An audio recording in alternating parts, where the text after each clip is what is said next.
Mahomet, Tragedie by Voltaire, Act 5, Scene 1. Mahomet, Omar, guards at a distance.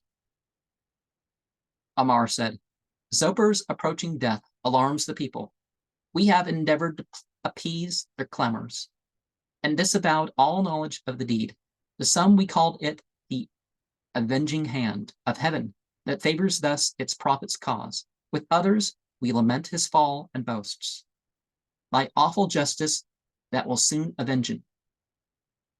The crowd, attentive, listen to thy praise, and all the danger of the storm is o'er.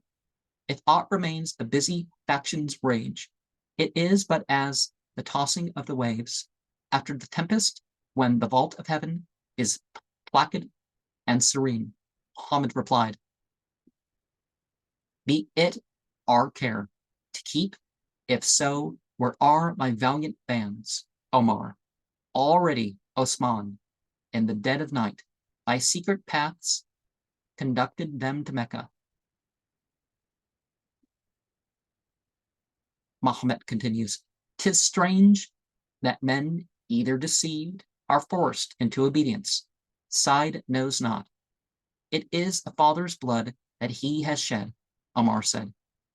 Who could inform him of it? He alone who knows the secret is no more.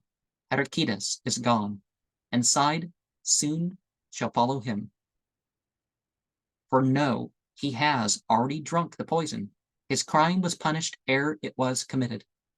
Even whilst he dragged his father to the altar, death lurked within his veins. He cannot live. Palmyra too is safe. She may be useful.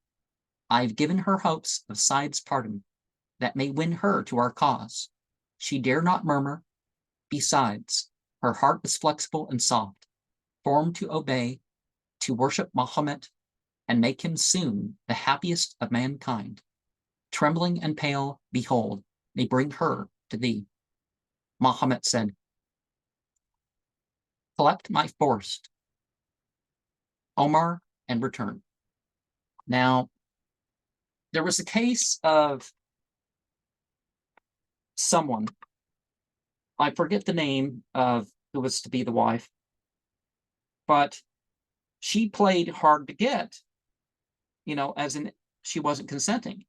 And Mahomet wasn't having that and said, it's not for us to force a woman or something like that and send her away, because marriage was going to be by consent of the